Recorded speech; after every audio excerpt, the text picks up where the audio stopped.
those horrible thoughts to yourself. Yes, keep all the racist things you were just saying to me earlier, Joel, to yourself, please. Damn Eskimos. Keep the terrible, horrible things you were saying about Methodists and Unitarians and Eskimos And the Amish and Spaniards to yourself. eating candy like a I Spaniard. gotta tell you, man, I did not expect a word that sounded more racist than other words for Spaniards. I was not expecting that. I know, right? Especially when Mr. Burns says it in The Simpsons, he always takes it to the next level. You know what? Let me grab my cell phone because that lightsaber is gonna go off every 5 seconds.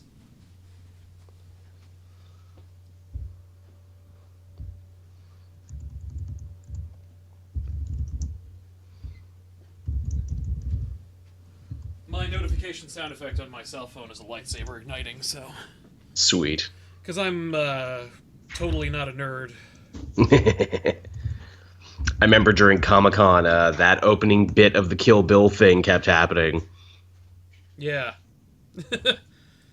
Oh yeah, that's right. That was my Bill flute.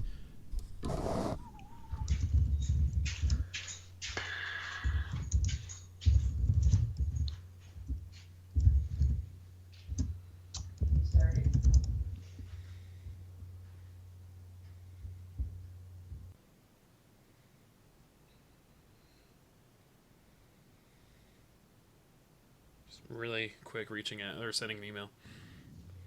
I'm doing the same, actually. My DC fan thing was supposed to go up today, but we ran into a little hitch. It'll probably go up tomorrow. Oh. What was the hitch? Oh, it was something with the picture I sent for thumbnail, and also apparently they needed to give me a new piece of paperwork because they've changed their things around. Oh, yeah. But because I did 2 videos for them before, I never actually filled out the paperwork. Yeah. For once, it wasn't my fault. For once, someone was like, "Oh, sorry, but we forgot to send these to you." Oh yeah.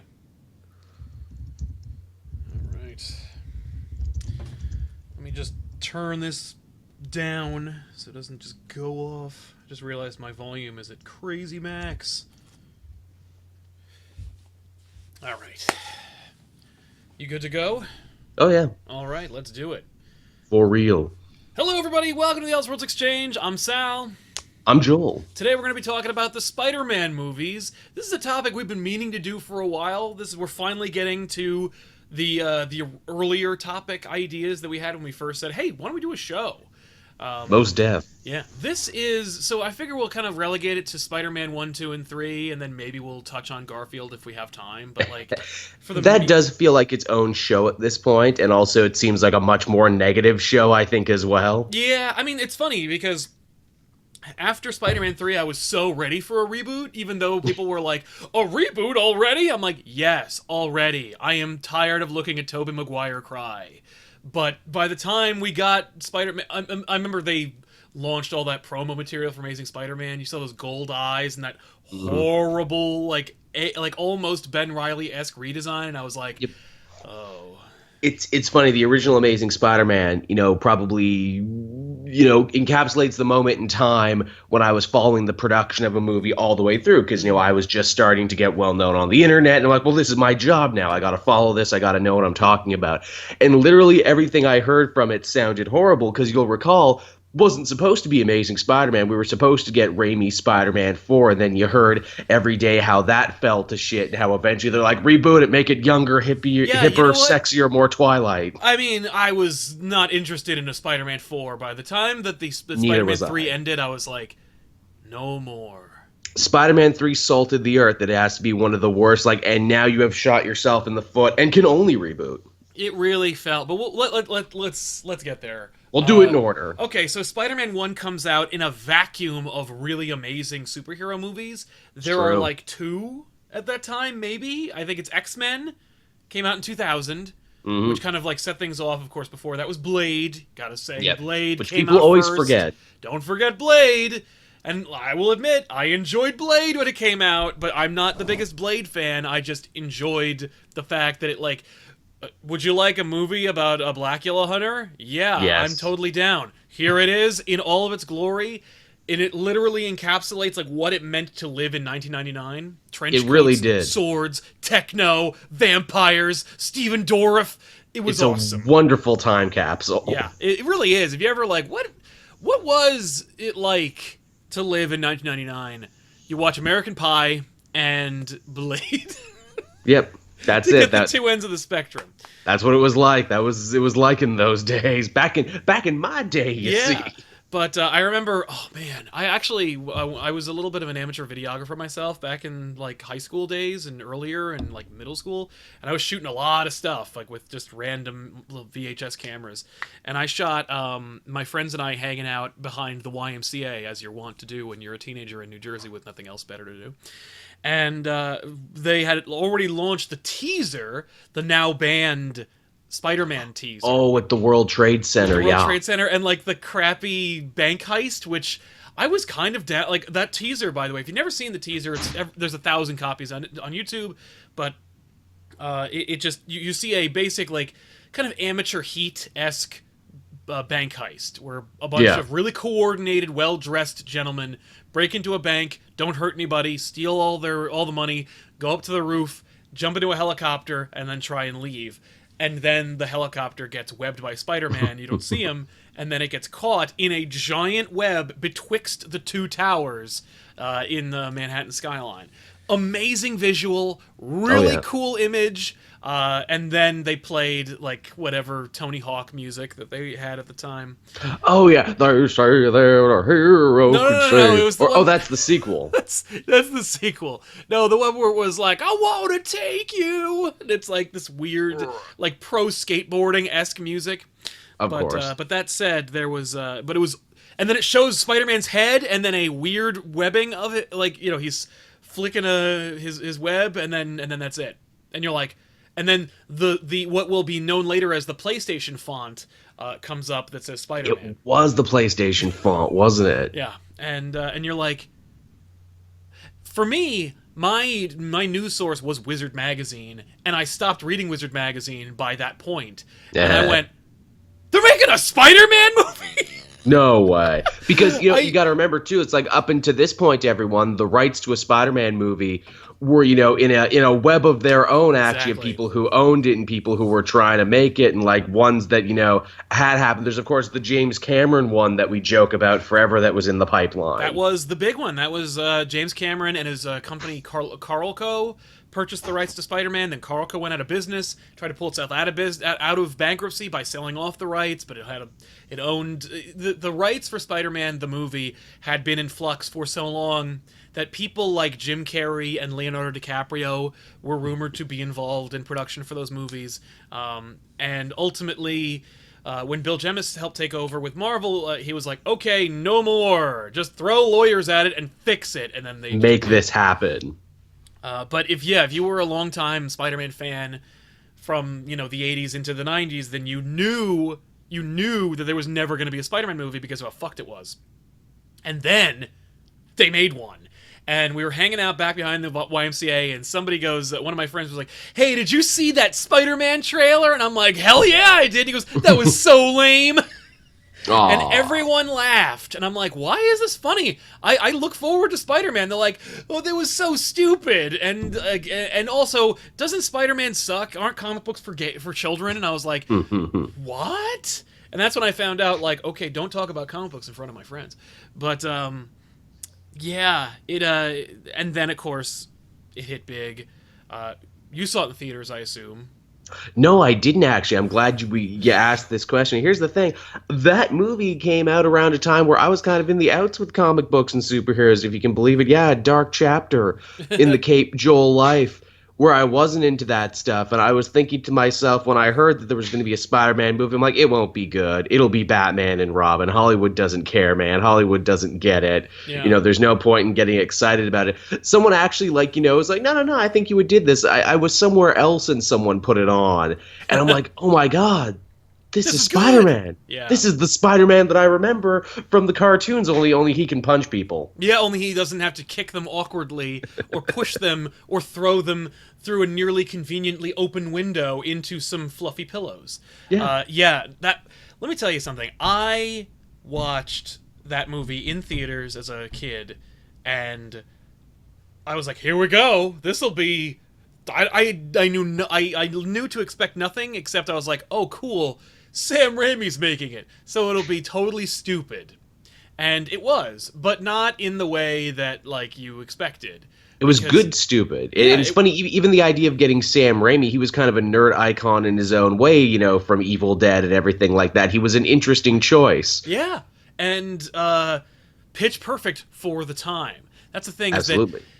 in a vacuum of good superhero movies, in a time before Civil War in comics, Spider-Man movie really worked and set the stage and the precedent for modern superhero movies. It really did. We wouldn't have the Marvel Cinematic Universe as we know. We wouldn't have anything as we know it if not for this Spider-Man. I would argue it was every bit as important to this generation of superhero movies as the Richard Donner Superman was back in the Yes. day. And for a whole generation, I think it holds a special place in people's hearts because of that. Absolutely, and that was because I think it towed the line in a really, really fantastic way of being a faithful origin adaptation with the notable and to be expected reasonable Hollywood alterations, organic webbing, Yeah. a truncated origin where like Mary Jane literally lived next door, and like there were a lot of shifts, like Mary Jane's a high school girlfriend instead of meeting her Yeah. afterwards and stuff like that. Just really kind of like compartmentalize the Spider-Man mythos into a movie. But in a respectful way, not, oh, it's all wrong now. Yes, in a respectful and like almost in a very non-offensive corporate, like, giant boardroom table committee kind of way. In a way where if you read the James Cameron Spider-Man scripts, and there are multiple scripts and they're all goddamn terrible, they just completely, they're like, we're gonna do a movie about Spider-Man that feels nothing like a Spider-Man movie, because I know better than comic books, because I make movies and I make more money than the people who make comic books. This was a person who clearly, like, Sam Raimi had to fight to make this silly, kind of like 20% wrong Spider-Man movie. That kind of quirky too and everything. What I love about it Yeah. is that, Raimi did possibly the best thing you could do, and that is he ignored the last 2 decades of Spider-Man and was like, no, we're going back to the 60s. We're going back to the Lee Ditko stuff, Yes. but in a modern era. Oh yeah, no, I mean, I can imagine them kind of in the like early 90s wanting to just do straight up Spider-Man's an adult and he's married and he has all this stuff and he's fighting the lizard, like, just And symbiotes. start now. Yeah, start with Venom. But no, they were like, he's got to fight like a guy and not like an alien and make it confusing. Just do the thing from the page. Start at the beginning and work your way to aliens. Yeah, Unfortunately, you can fuck it up later. Make a nice base now, and then later you can fuck it all no, up. totally. So, saw it in theaters and really loved it for its kind of campiness and its youthful kind of feeling. It was like a wide-eyed, optimistic movie. Youthful exuberance is what I would call it. Yeah, because it's trying hard and it wants you to like it, but not in a pathetic way. And during the, like, obviously the effects, some of the effects really work because Raimi only knows, he's like, okay, I'll use some CG here, but like I only know how to really use like practical effects. Exactly, and that's perfect for Yeah, so him. there's a lot of great moments where it's either digital trickery, where it's, like that image of Peter Parker Spider-Man underneath the little like window alcove hiding from Norman Osborn. That's obviously some kind of like digital trickery, but he's still physically like put it someplace. It's just it worked really well. Even though in the context of now, some of the CG looks pretty bad. Like I'm citing specifically the Macy Gray balloon parade. Yeah. But like, and what's funny about that whole sequence is how bad everything looks. Like the balloons, Spider-Man, Green Goblin, that weird like Colosseum-esque like European castle thing in the middle of Times Square that was obviously like a breakaway set. It was on TV the other day, so I was like, damn, that looks like you built a thing. It looks like a Hollywood action ride at like Universal Studios. Mm-hmm. But that said, you love what happened, and when you're watching it for the first time, and when you don't have a Spider-Man movie and you've been waiting for one for your entire life, this is the one you want, because it delivers on every basic principle. You get Aunt May, you get Totally. Mary Jane, you don't, you got Uncle Ben. You don't waste your time like You get waiting. Harry. This was the movie that introduced us to James Franco. Well, if you weren't watching Freaks and Unless Geeks, you're but watching still. Freaks and Geeks, which my sister was at the time. She was like, "Holy crap, the kid from Freaks and Geeks got a big movie," and I'm like, "Yeah, he's doing It okay." kind of launched the careers of everyone in it, which is saying something. Yeah, no, that's true.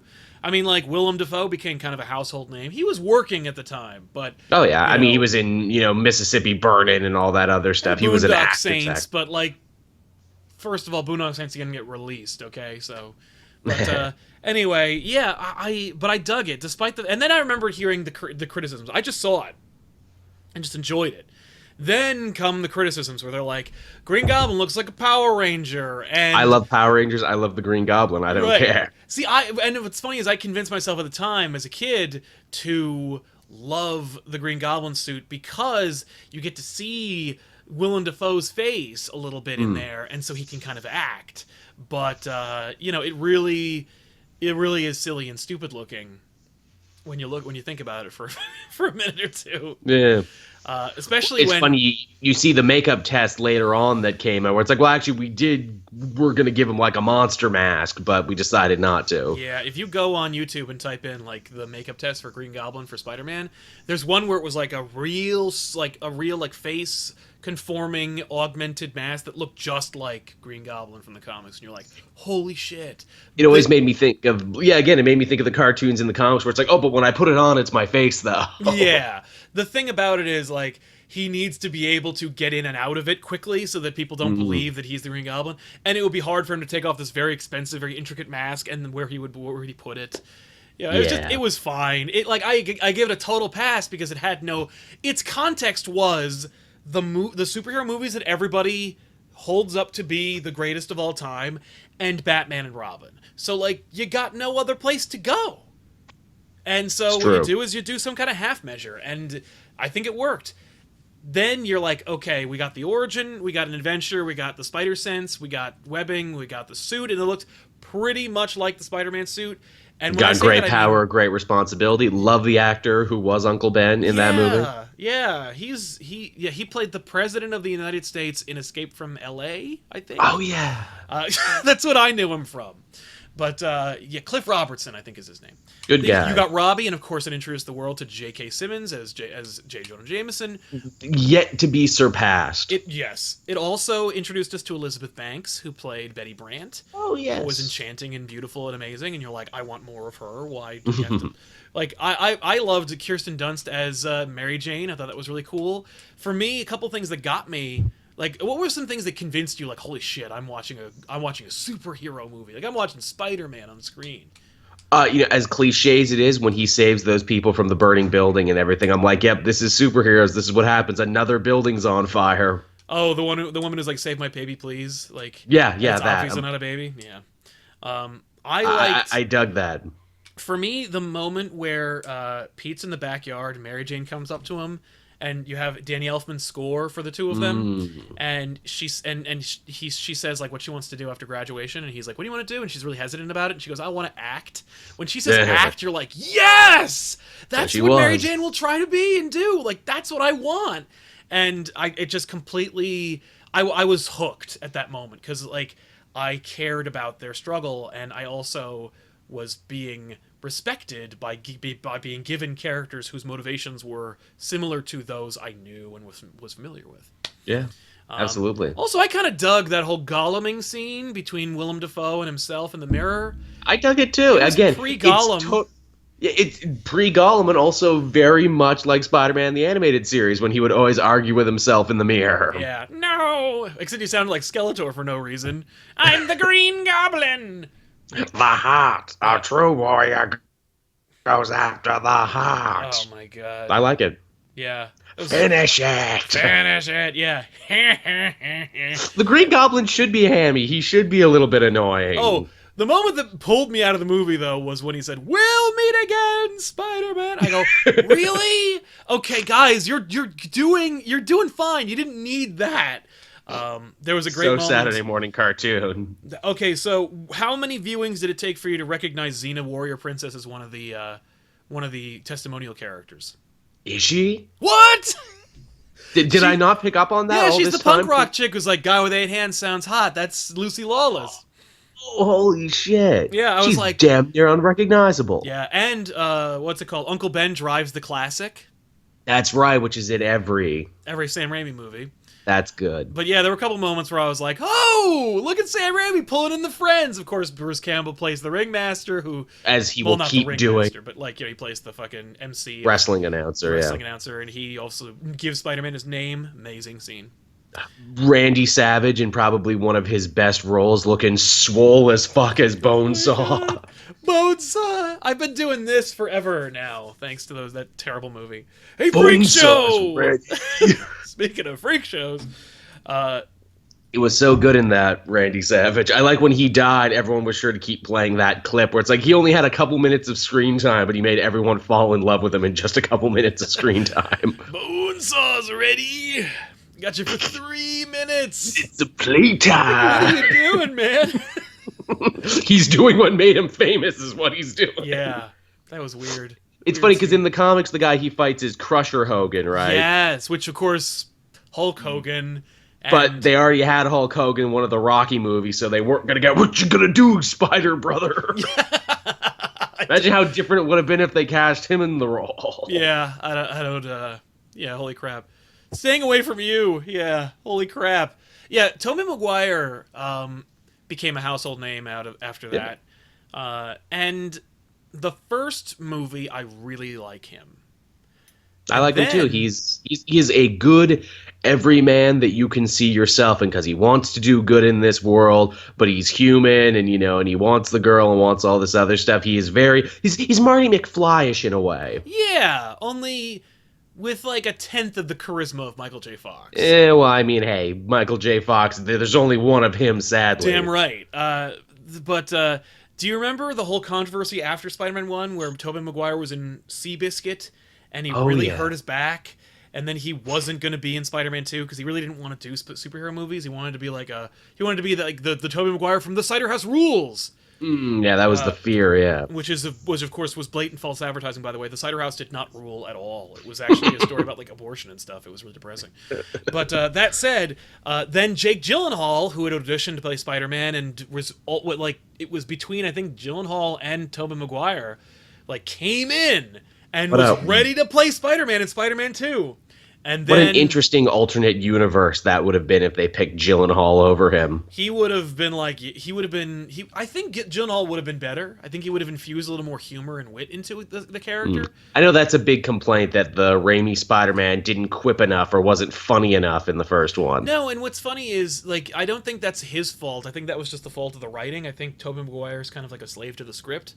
It didn't bother me nearly as much. Because there's quips in the beginning, like in the Bonesaw scene. He has quips. Exactly. He totally gay baits that poor Bonesaw into getting beaten up. But, did your husband make that outfit for you? Like, oh, you did not just make fun of my sexual orientation. But you have those quips. You have a little bit. He calls him Gobby, which people complain about, but I was like, that's what he calls him in the comics. Like, I don't know. What are you guys complaining about? Every Marvel character has a name. Hey, Webhead. Hey, Hornhead. Hey, Goldilocks, etc., etc. He also webs J. Jonah Jameson's mouth shut. He doesn't web him to the seat like you'd expect, but it's still pretty funny. Of course, one of my favorite scenes in what is it? Is it the first one or maybe it's the second one where Jonah very subtly and stealthily stands up for Spider-Man when where Goblin is like, where's Parker? Who takes his pictures? Oh, I don't know. Even though he's been making fun of him and berating him the whole time, you see that he actually is a journalist who gives a shit. That's right. And I don't know who he is. His stuff comes in the mail. I was like, that's such a... I'm like... What's funny is I remember people seeing the movie for the first time who didn't really care about Spider-Man or didn't read the comics. They caught on that moment too, and they really liked him as a result. Me, I'm like, yeah, that's J. Jonah Jameson, man. He's a son of a bitch, but he has integrity. He's a man of integrity. He has a heart of gold. You compare that to what they do with like Perry White in the new Superman movies, and you're like, you missed it. You totally missed it, didn't you? It's not 1939 anymore, Clark Kent. I hate that line so much. That he is had for to have you. known. That is like, fuck you. It's not 1939 anymore. Oh, you picked the year the first Superman comic came out? Yeah, here's what I think about you, Snyder. Yeah, exactly. Right back at you, bro. So you got Spider-Man 1. It blows the doors off the superhero franchise. How could it possibly rival the next one? Also, it breaks the rule of two, where it's one bad guy. Yes. Then they talk about doing two, one bad guy, and it's like, It's holy apparently that shit. happened a bunch because apparently in original scripts for the first one it was going to be Goblin and Doc Ock. Then in the second one it was going to be Doc Ock and Black Cat. But they always came back to being like, no, one, let's not Batman and Robin this shit. Yes, yes, And thank God they did. yeah. They really well. So okay, then we get to Spider-Man 2, which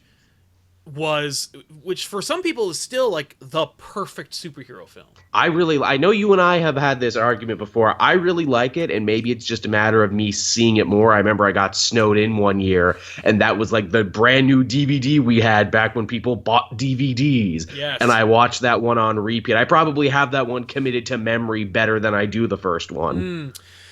I saw Spider-Man 2 in the theaters. I took a date. Oh, yes. And I turned it into a date. I bought her ticket, and she was like, "Oh, this is a date now," and it became a whole thing. But Spider-Man 2, man, crazy good. Alfred Molina, who Perfect casting. if you don't know who he is, he's from Indiana Jones, The Raiders of the Lost Ark. He's the one guy who says like, "Throw me the idol, and I'll throw you the whip." I believe he's also in many other things that were much later. He was Ares in the Wonder Woman movie. Yes. Is he really? He is, yeah, he's Ares. No, that's the terrible actor who plays Stryker in X-Men Origins Wolverine. That's who's No, playing no, no. Ares. Check it out. In the Wonder Woman animated movie, that's him. The That's animated Ares. movie. I'm sorry. I thought you were talking about the Oh, the new one that's new coming one. out. Yeah, he is. He plays Ares. He plays the devil in Rick and Morty. Oh, yeah, that's right. Oh, he's excellent in that episode, Needful Things. Yeah, I'm the devil, biatch. He's so great, and that is that's where Raimi totally gets to go all Evil Dead. I mean, like the moment when Rosie dies, and like the window breaks, and you see a reflection in the coming shards of glass.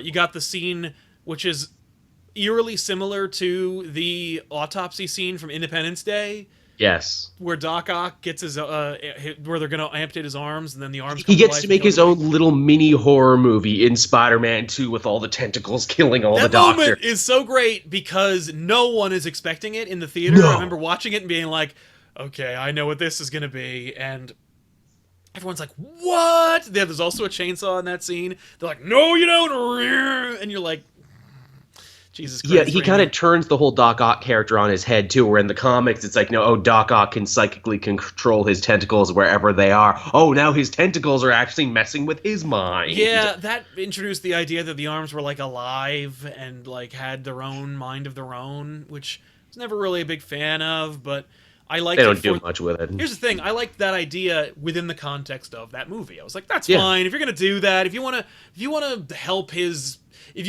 redemption by saying that he was being controlled by the arms, like, that's fine, I'll take it. Like, also making Doc Ock into like a dark mirror of Peter Parker, being like, this is the life you could have, if everything works out. You could be a happy dude with a life, with a wife who loves you, who gets to do science all the time. That's the thing, is, that's how good movies are made, where, like, the villain is a reflection of the hero's own personal struggle, and I've always felt that way. It's a microcosm of the actual conflict within him. That's how the movies should be made. Like, that's how it should probably be made. It shouldn't just be like, and then a space troll comes in and punches the bad guy. Like, well, what does he mean? What does he represent? How does he represent the actual, like, emotional core struggle in the story? Like, who cares? No, giant cave troll punches bad guy or good guy. I want to blow up the world. Why? What will that earn you? Someone's gonna do it. Because I'm mad. I mean, even a person who just wants to destroy the world because he's mad has its place, but you gotta make that. You gotta earn that shit. Yeah. And Spider-Man 2 does. It also kind of builds on the end of the movie. Usually, they play with this idea, where the female lead is an idiot who is constantly either like not sure if the hero is actually a superhero or not and stuff like that. And you're like, but this one was literally the last scene in the movie is they kiss. She's like, "You're Spider-Man," and then he leaves, and then he tries to keep her at arm's length, and she's like, "I'm not gonna let you push me away until you're honest with me about this shit. Because I Wonderful ending that has actual growth for the character. Yeah, they don't just go like, well, that was a cool moment, but let's forget it because I want to tell the story about Doc Ock. Like, no, it's a story, and it grows. And even growth for James Franco and Harry Osborn's character, him trying to fill his father's shoes and him going a little mad and cracking under the pressure that he can't quite seem to do it, and blaming Spider-Man for all his own shortcomings. The most frustrating thing about that is that that for me is not very earned. His whole I've Spider-Man killed my dad, and it's like, and Peter Parker being like, no, Harry, I can't tell you, I can't even say he didn't. Like, I can't just be on it. The whole theme of those movies is don't tell Harry, because Harry needs to be protected from the truth. Because Harry's an idiot, apparently. Like, because Harry's an idiot boy child who can't be trusted with his own feelings, which is wrong and stupid. Like, if you treat someone like an asshole, don't be surprised if they turn out to be one because everyone assumed he was one. Like, don't be surprised if they get a flying snowboard and a stupid paintball mask. That was, by the way, total. If you needed to do that shit. You needed to have like Harry turn into Green Goblin in the beginning of Part 2. Yeah. And earn that crap. But like, no. There's a couple of good acting scenes as a result of that plot line. Like Harry getting drunk at the planetarium and that was good. Slapping him and stuff. You're like, okay, that's cool. Like, this is at least you're giving James Franco something to chew on. But like, oh yeah, for me, I'm like the natural like closure. Like, he jumps to such weird conclusions, and he does. My main problem with Spider-Man 2 is that nobody acts like a regular person. Nobody actually does anything that a human being would do. Like, when someone says, "Did you kill my dad?" No. You say no. Even if like you always say no. You just say no. I mean, like, what you don't do is what Peter Parker does in the entire time. Anytime anybody asks him any fucking serious questions, he just looks at them. And then they fill in the gaps. That's a weird thing to do. I don't like confrontation. Yeah. And if you want to build that into his character, like, well, you're about like 6 or 7 years too late for like him to be a millennial who would do that anyway. It's just like, I'm afraid of phone calls and confrontations. Like, no. That's not what this is. It's just weird. J. Jonah Jameson's also increased. Everyone's character gets amplified in the second one, which is cool, and it works really well. But yeah, I remember. My problems with Spider-Man 2 don't take away from the strengths of Spider-Man 2. Mm-hmm. It's an organic feeling sequel. The action is much better in the sequel. Like that whole bit where they're fighting up the side of the building and Doc Ock has Aunt May hostage and everything. That's great. Oh, constant action, and it's not weird and stupid. There's a couple of really weird and stupid conflict like action sequences, like when Peter loses his powers and then there's another burning building and he has to prove that he can still be a hero even without the powers. It's so unearned and such a weird scene that doesn't have any real place in the movie. And then like the little girl who weighs like maybe 12 pounds like pulls Peter Parker up from like the broken floor. And you're like, no, what am I looking at? Like, what is this? What about the train scene there? The one that is maybe the big showstopper of the movie. Where he uses the webs to stop the runaway train. Everything about that scene until he does that is awesome. I've actually attempted to do a really like a Spider-Man 2 fan edit that allows like that.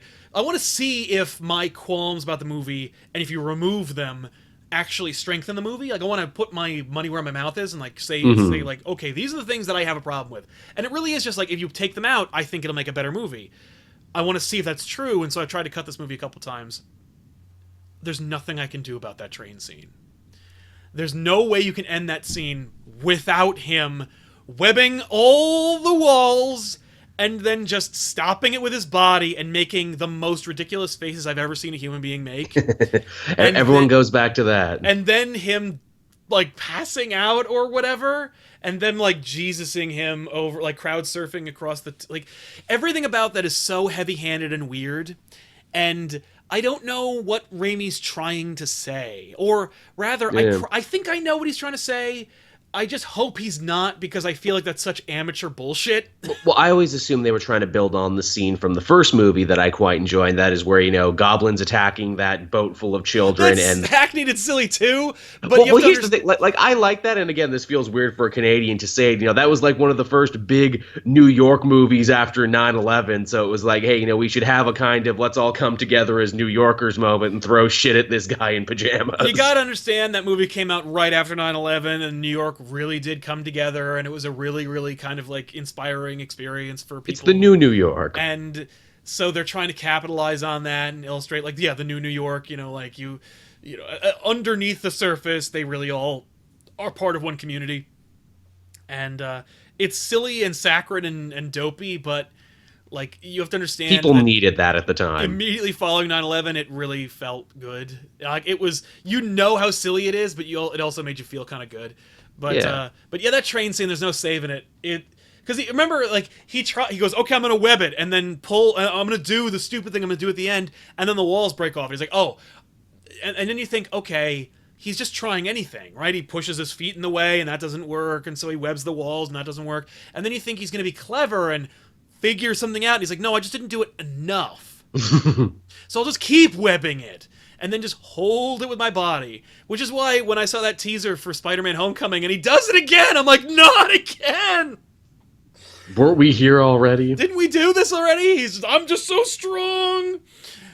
As Brandon Thorpe brings up in the chat there, the Spider Christ thing was one thing, the New Yorkers coming together after 9/11 thing was one thing, but in the third one, when Spider-Man literally swings by an American flag as it billows in the breeze, that was too much. At the end of 2, he does the flag too, but it's like he's landing on a flagpole. It's only a second. 2 or 3 is like he wraps himself in the American flag and uses it like a weapon to battle evil. Like, we'll get there. That's a little much. But yeah, the train scene sucks. Like, everything about it is awesome, and then he like pulls the things, and then he crowd surfs, and then the weirdest looking people imaginable get in his way to try and stop Doc Ock. That scene's great though, where they're like, we're gonna stop. It's like a commentary on the, like, if you mess with one of us, you mess with all of us. Yeah. Because like, they all get in the way, and then Doc Ock's like, okay, I have fucking superpowers, and just pushes them all out I'll of the kill way. you all.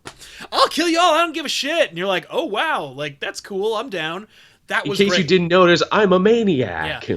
The fact that Tobey Maguire is like, I'm Tobey Maguire, and they're paying for this mug, so every time Spider-Man does anything interesting, I'm going to take off my mask. And we'll make, like, convenience happen that makes it so I have to take my mask off. And yet I will still argue, not as bad as Andrew Garfield in Amazing, who made a point about taking it off even more, I think. I don't know. I think I was so used to it at that point, I was like, all right, you know what, that's what they do.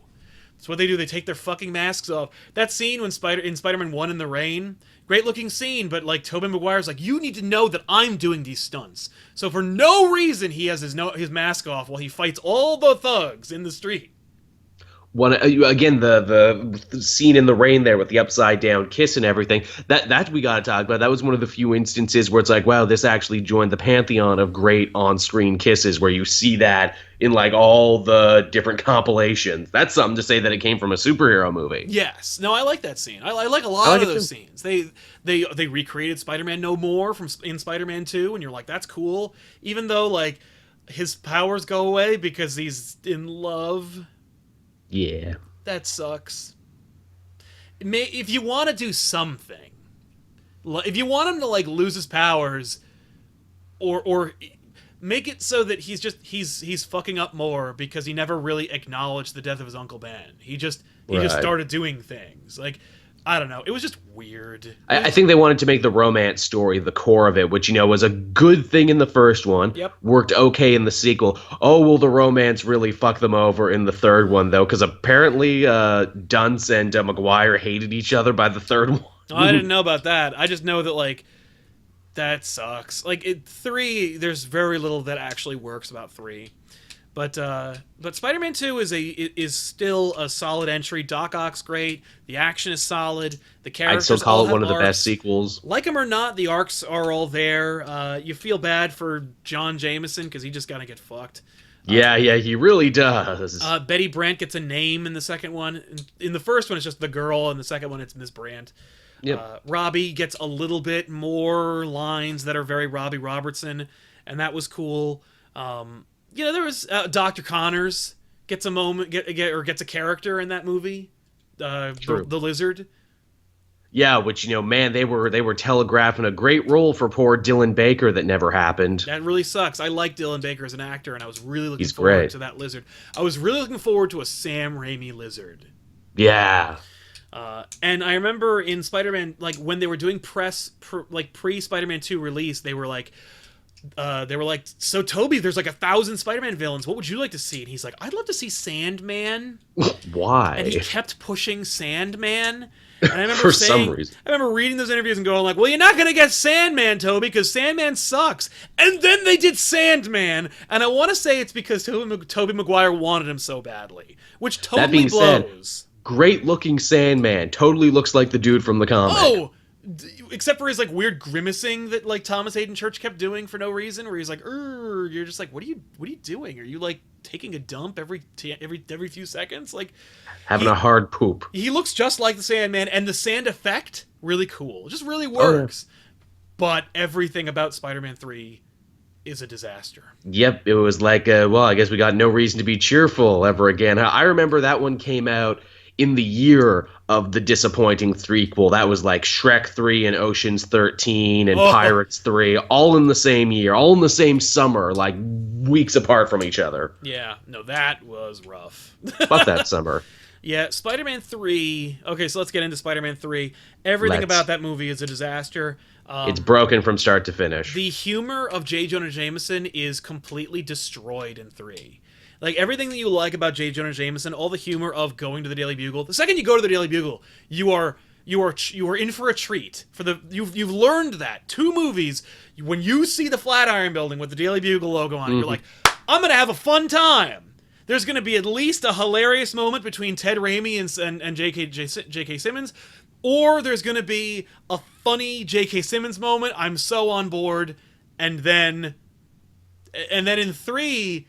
It's just like miserable and disgusting, and it's the movie that outed. Okay, so if you're a hardcore Marvel fan, you know the name Avi Arad as the Toy Man. He's the guy from Toy Biz who injected all the toy bullshit into every Marvel property. He is the guy with like really, really terrible decisions that he only makes decisions based on how the action figures will sell. Yeah, and because of that, he can buy and sell most people because he got that plastic dollars. Yes. So then somehow he gets some kind of...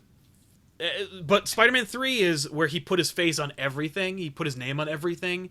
So by the time he gets to 3, everybody's objection about Venom, everyone knows Avi Arad's the guy who pushed Venom.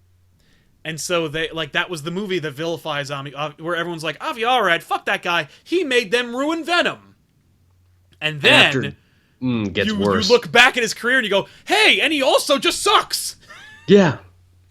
But yeah, I saw somebody mention Bryce Dallas Howard. I feel so bad for Bryce Dallas Howard because I think she's like around our age, and so as such, she loves all the same movies we grew up loving, and because her dad is Ron Howard, she like wants to be in those movies, and I feel so bad for her because she makes the same decisions I would be.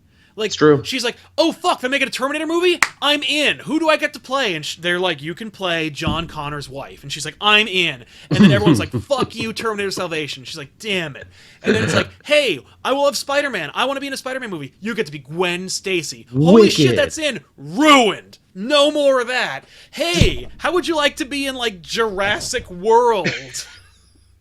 Wasn't Bill Nighy her dad too? Wasn't he Captain Stacy for a second? It was not Bill Nighy. It was Zephram Cochrane from First Contact. I don't remember that guy's name. They both have those weird James faces. Cromwell, I think. Yeah, that makes sense. But yes, great James Cromwell, good actor, a waste of a character. But yeah, and Topher Grace, another like What the fuck were you thinking? Well, I think that was a deliberate decision because I remember hearing that Avi Arad's like, gotta put Venom in there. And they're like, okay, we'll hire the worst Venom possible. Just to spite you. Yeah, like, we'll hire the smallest guy. from that '70s show, which was popular at the time. Well, as I understand it, Topher Grace wanted to play Spider-Man. He was he was on the short list. It was like him and Gyllenhaal and Maguire. And so They were when blowing were up like, at that time. So when they were like, "Oh, we got to make a bad Spider-Man movie," but Sam Raimi still wants to have some kind of like integrity. He's like, okay, so like if Doc Ock is like the good version of Spider-Man's like future, then Eddie Brock should be like the bad version of Spider-Man's future. And you're like, no. And we learn nothing about Eddie Brock to prove this in the movie. He's just kind of there like, nah, I'm a morally unscrupulous journalist. I take pictures when maybe I shouldn't. Yep, he was, which is funny because both Topher Grace and Jake Gyllenhaal apply to be Spider-Man and fail, but then Topher Grace plays a unscrupulous, amoral news photographer, and that is a prelude to James Frank to Gyllenhaal playing Nightcrawler, which was an amazing movie. Amazing movie. Yeah, I'm just kidding. It's just no, there's no connection there. But yeah, I like what you were doing. I'm like, is he going to Nightcrawler? I think he's going to Nightcrawler. Yeah, we're going to Nightcrawler. By the way, Nightcrawler was the name of a Marvel character. By the way, I think there's like this crazy looking restaurant in Nightcrawler, and I think I ate there one time. I was like, ooh, I think I'm in that neat restaurant from Nightcrawler. Nice. But anyway, yeah, Spider-Man 3 sucks, and everything about it sucks. Like, there's a few things that work. Let's talk about the things we like about Spider-Man 3. Man, this is hard. I can name it right off the bat because in my fan edit of Spider-Man 2, I lose like 30 minutes, and I get them back by cutting in the scene of Sandman attacking the armored car. Oh, that was a cool scene. I open the movie with that and intercut it with the pizza delivery scene. So he actually winds up like, instead of saving the two kids from being hit by a car, he has to go fight Sandman. And then the scene ends where he gets fired, or where he gets fired, and then he goes, where do these guys come from? And then he gets fired, and then he gets fired by J. Jonah Jameson. It's a whole thing. Like, it just... Geez, you put a lot of time and effort into this fan edit, I can know, tell. And what sucks, there's no way I can even, like, release it. Like, if I were to go ahead and cut this movie again, like, I can't release it anywhere, like, that anyone would see it without getting, like, a huge copyright strike. So I'd have to release it either, like, from a different account or on, like, Vimeo or something. I don't know. Daily Motion, no one watches that. That's true. That's a good one. Well, anyway... It's, I mean, yeah, I guess Sandman is okay. He looks like the character, but I don't buy his whole sympathetic thing, and the fact that he's so, easily manipulated. Yeah. And the fact that he just kind of, like, floats away at the end. No, that sucks. Like, actually, here's something funny for you. The Spider-Man 3 video game actually had a better reason for why Sandman decided to help Venom at the end, and that is Venom's like, oh yeah, I kidnapped your daughter. She's in the trunk of the car with Mary Jane. Yeah. When the video game has a better piece of writing than the movie? Yeah. Oh, yeah, I didn't play the video games. I heard Spider-Man 2 is like one of the best Spider-Man video games of all time. One of the best swinging, yep, definitely. That's cool. Swinging never felt nearly as good, but ironically, the third games were also kind of like the third movie, and that as well, this is greatly disappointing in comparison. Yeah. Oh, and I mean, also, we got to mention this fact, too. And one of the things I hate about 3 is that they retconned the death of Uncle Ben. You didn't need to go... Crappy. It was fine. You didn't need to mess with it. It was fine. I was really expecting them to do that in the comics. Oh, were you now? Because it was literally the Avengers Disassembled Spider-Man organic webbing bullshit is a direct response to him getting organic webbing in the movies. They're like, we gotta have it be like the movie. I was like, oh shit. Like, these movies are hugely popular. There's no way they're not gonna just steal from this terrible movie and make it ruin the comics. But then they were like, no, the movie was bullshit. Nobody fucking liked this movie, so we don't have to ruin it. Thank God. Yeah. Yeah, there's a lot of things that I mean, like, obviously everyone's gonna say, like, the emo, like, I have the black costume, and so I gotta, like, fix my hair and make me a bad guy.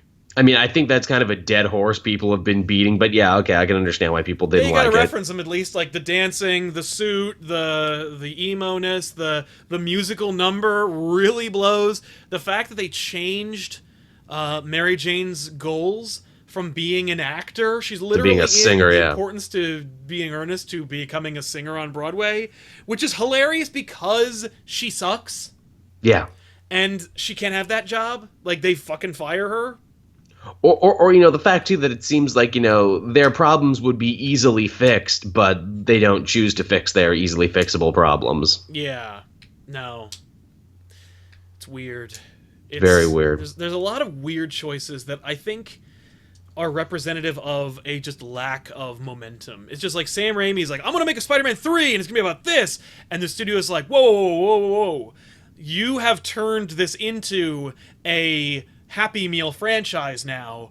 You can't be doing that. Like, it was like, you know what it actually is? It parallels the Batman franchise perfectly. Yeah, Because, it does. Batman Forever, it's like, okay, I guess we'll like make the Happy Meals of Penguin with the black blood drooling out of his mouth, and Catwoman in her bondage outfit, and Batman shooting and murdering clowns, and what? No, make it like a big gay Vegas sideshow, and then that was where Batman Forever came in, and you're like, what? I wasn't following movies at the time I was a child, so I have no way of doing that, but like, that's not what I was just seeing. What is Batman Forever? Spider-Man 3 is the same thing. Whoa, whoa, whoa, this is $1 billion franchise. We're trying to making Benjamins and action figures and movies and cartoons and stuff. Like, you can't have a movie about Sandman. I think too, the first two were like actual works of art from creative people. The third one is like, this is product now. This is a product that we are making. Yeah. Leave your artistic integrity at the door because we got key demos we got to hit, motherfucker. Exactly. But like, what demos are you hitting with like my daughter is sick. She's sick. Yeah. So I have to become a Sandman. I have a locket. I'm not a bad guy. No, you are. You're a bad guy. No, but I'm not a bad guy, though. No, you are. Oh, I'm blowing away. See Don't you arrest later. me or anything, I'm blowing away. Yeah. Get the fuck out of here. Or the fact that they recreate, because again, big fan of the animated series, the fact that they recreate the church scene with Venom, but it totally isn't as good as the cartoon. Listen, the church scene is in the comics. Eddie I Brock, except I don't think... Is Topher Grace's character planning on murdering, is like killing himself? I don't know. No, he says something like, I want you to kill Peter Parker. That's what it was. Yeah, God, help me out, kill this guy I don't like. Yeah, no, in the comics, but it's almost identical, that Spider-Man's upstairs, he needs to get the symbiote off of him, they toll the bells. The difference is, in the cartoon, it's done like, it's actually done with integrity, but what's funny is, it's exactly like the cartoon in the movie, in that Brock is there at the same time and has like telescopic vision and can see who Spider-Man is at the time. Yeah, that's what I was getting at. No, wait, no. The cartoon is like the comic book, because Brock is not there at the same time. It's that the symbiote like goes away, and they think that and Peter thinks it dies, and then it just sits there and waits, and then it feels Brock's hatred for Peter Parker, and so it goes to him. Like, that's cool. The movie's garbage. Yeah, it is. And that scene is just, ugh. I don't know why. Maybe it was in his contract, but Tobey Maguire should never be like asked to scream. Mm-hmm. Every time he does, he looks like a fucking idiot. Even Rosemary Harris' Aunt May gets taken down a peg in this movie. Yep. Yeah. It's just really sad and really unhappy. Then she tells him a story about, Uncle Ben proposed. It's like, and I'm sure this story won't make you go do things that you'll regret. Yeah. Rosemary Harris was okay. She was a great Aunt May in the first one. The second one, she's weird. Oh yeah? How so? Well, she's like, I don't like you. Like, she's everyone is an asshole in 2.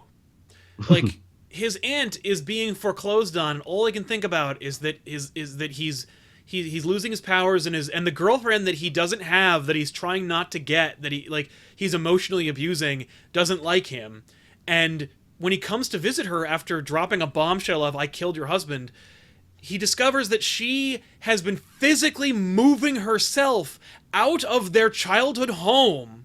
Yeah. But don't worry, she's giving a child the age of like 9 $5 to aid in her moving into an apartment. He had he made no attempt to help her in that process. Yeah. He doesn't move a chair or a dresser or a bed. He doesn't even know what the address of the apartment is. He shows up, She says, I know you're Spider-Man and you should be Spider-Man. And then he leaves her there. Yeah, that bugged me. And That never really bugged helps me. her again. And then the next time you see her is literally in her shitty apartment in the worst Spider-Man movie of all time. Yeah. There's a lot. You know, people say it's the feel-good movie of the year. That was the feel-bad movie of the year. Yeah. No, and Spider-Man is incredibly emotionally abusive of Mary Jane in 2. He's like, first, at the end of the first one, I can't be with you, I've got to be your friend. It's a sacrifice. I'm just got to keep her at arm's length, otherwise my enemies, of which I have one right now, and he's dead. But there's more to come. Will figure out that I'm Spider-Man, and they'll use her to get at me. Okay. Then it is my gift, it is my curse, yeah. Yeah, then in 2... he keeps, like, promising to be there and not being there. And then when she's like, are we together? He just says, like, and then she goes, like, okay, well, I'm going to move on. And the second she says I'm moving on is the second that he tries to get back together with her. Because he's like, I'm going to see your play. She's like, I'm seeing somebody now. I'm giving you a shot to go out with me. You didn't take it. I'm seeing somebody. And he's like, oh, you're seeing somebody? Well, then I guess I'll come see your play. Why? You won't see it the whole movie. Then you find out that she's seeing somebody and that's your motivation to go see her play.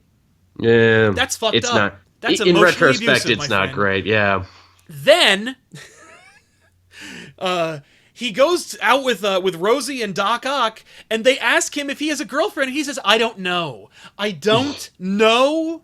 That's not a good answer. That's not a good answer. That's a creepy answer. That's the answer that a sociopath gives. But He's like, not as creepy as Garfield in the next ones, what with the taking pictures without permission and having a shrine and everything, but I get where you're coming from. That's very creepy. Yeah, it's creepy. That's a lazy movie director decision.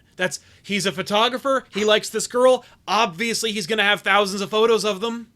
Yeah, with the eyes cut out because, you know, creepy because I love you so much. That's weird. There's a lot of weird decisions. Amazing Spider-Man 1, I don't even think that they even decided to do that. I feel like that is such a patchwork corporate boardroom movie. They're like, this scene, so then scene 8 doesn't jive with scene 4. We'll replace them. Like, that's literally like everyone at the table. It's like that scene in Key and Peele where they're pitching Gremlins 2. It's like, you get a scene, you get a scene, you get a scene, and then we'll put them all together. And like every scene is to appeal to a key demographic. Can he listen to beats? Can he have Beats headphones while he skateboards?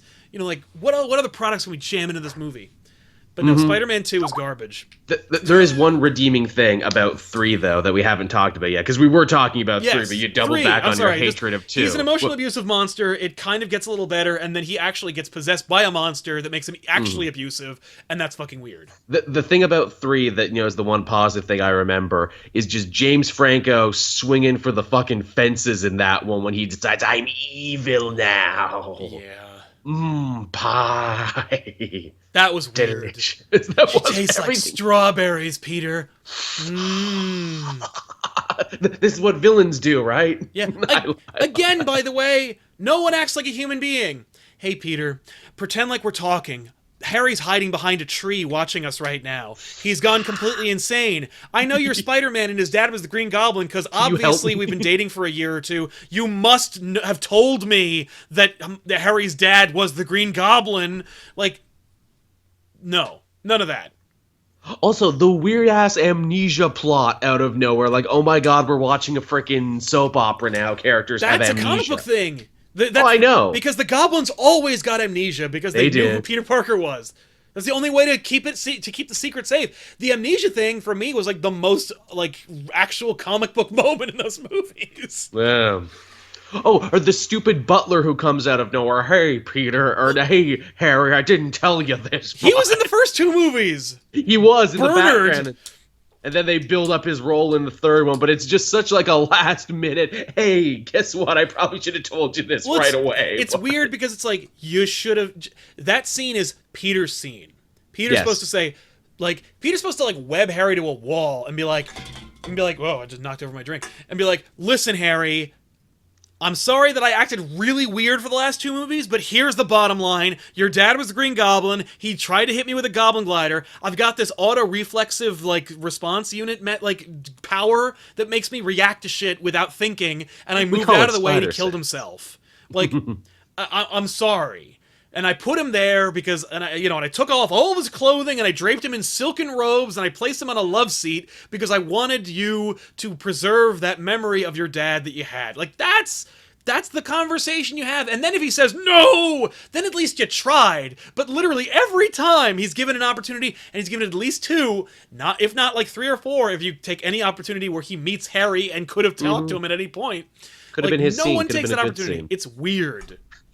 Amazing Spider is taking me to task in the thing where it's like, it was one picture, Joel. You're always shitting on those movies. Yeah, one picture you took without permission is very creepy. There's laws against that some places. That's actually a crime. Yeah, it is creepy and weird. I mean, like, but like I said, I don't even think that. I think that was like, that might have been the set designer's decision. There's 1,000 people involved in making a movie. I do feel like, I don't know if that's in the script, where it's like, Peter has many photos of Gwen that he took, and it's all over his like bedroom, and like he masturbates to them daily. Like, I don't think that there's anything like that. That's how I read it. No, the weird thing, I remember the Amazing Spider-Man trailer, and he goes, "But the greatest mystery of all time is what happened to my parents," and I was like, ugh. What? Who asked for that? They've done that in the comics, and it's never been good. That was the moment where I'm like, yep, this is full-on lateral reboot filmmaking. We need to do something different. We need to do anything different. Yep. Even if no one cares, even if it's stupid. Yeah. All you needed was a scene. Like, all you needed was a movie where this kid has a Spider-Man costume, and he fights any one of a dozen bad guys. Mm-hmm. And if you want to say not a dozen, 4. You have 4 bad guys you could pick that are good, that don't involve space aliens. Or if you don't want to do space aliens, pick up like the 8th volume of Ultimate Spider-Man and make it a cancer suit. Like, yeah. What the fuck? But the Amazing Spider-Man movies are a beast unto themselves, because like I think they really are. I think that with Spider-Man 1, 2, and 3, we want to make a superhero movie. We got Sam Raimi. He seems to have some kind of affinity for the material. There was artistry involved. And he tried. And with 3, that was very much the reason why that movie is so anemic, is because you've got an artist railing against the studio, and the studio is getting its druthers. That's Sony being like, we have one movie franchise that makes $1 billion every fucking time. And it made a lot of money. Even the third one, even when it sucked, even when reviews were bad, it still made a lot of money. Yes. But with 1, 2, and 3, the decisions are weird. But the Spider-Man 3, the decisions... Okay. The Amazing Spider-Man movies, which we should do another episode about. Yeah, because they are a beast unto their own. Those are bad in the way that, like, Sharktopus versus the, like, Sharknado or whatever are bad. Spider-Man 3 is bad like The Room, because, like, somebody wanted those scenes in there. You know, there's something unintentionally funny about a lot of Spider-Man 3. They're deliberate. Like, they really just screwed up in a way that, like, and actually it's probably more like studio versus artist, and so as such, like, you got this piece of shit movie. Geez, when studios and artists fight each other, it's like you get bad results or something. It's weird. And it's also weird that studios hire artists to create art and then have a problem when that art is experimental or, like, unique. Hey, you know, you could just go off an assembly line and make garbage movies, but, like, then you get that production company that makes those Sharknado movies. Because, like, that's the thing, okay? Bad movies aside, you know, you want to talk about bad movies? The Room is a movie that someone believed they could make because it's like an Ed Wood movie. Where it's they believed in it with all their heart. They didn't know they were making crap. I have no reason to believe in my own talent, but I do, and I'm going to make it happen, come hell or high water, and, like, it's just a glorious Schadenfreude experience where you're like, oh, why did you do that? This is like the greatest monument to your ego I've ever seen. Man, we got to do a commentary on The Room one of these days. Next time we're bored and don't have a show topic. Seriously? That almost happened today. I was like, man, we got to talk about some Spider-Man movies. We haven't done that yet. Dude, if you pitched that, I'd be like, in. Yeah, but with Sharknado and stuff, that's literally someone with a fucking clipboard going, what do we gotta have? Bad actors? Check. We gotta have terrible CG? Not even gonna try? Check. A worse actor cameo? Check. Like, can we get a gratuitous sex scene in there for the DVD release? Check. Like, a really flimsy plot. Like, I want you to write this over a weekend, and I want you to, like, and I want you to make it really bad. Like, check. That's not a bad movie. That's, like, that's an artist in and of itself, like making something that is assembly line, that's factory bullshit. That is Yeah, making something deliberately bad. That doesn't mean anything. Like indeed. it is inherently valueless. That's why when everyone's like, I love bad movies like The Room and Sharknado. I'm like, no. Sharknado is made, it's like a porno movie. Like, it's made to make a buck off of people who desperately think they need that thing. Who It's want like an a thing, underworld movie. Ah. So anyway, Spider-Man, Why do I feel there will be no Underworld episode where we talk about all of them? probably because I've only seen 1.5 of them. Same here. Yeah. Actually, you know what? I watched the prequel one time. Oh, wasn't that two? I don't. You know what? I don't remember.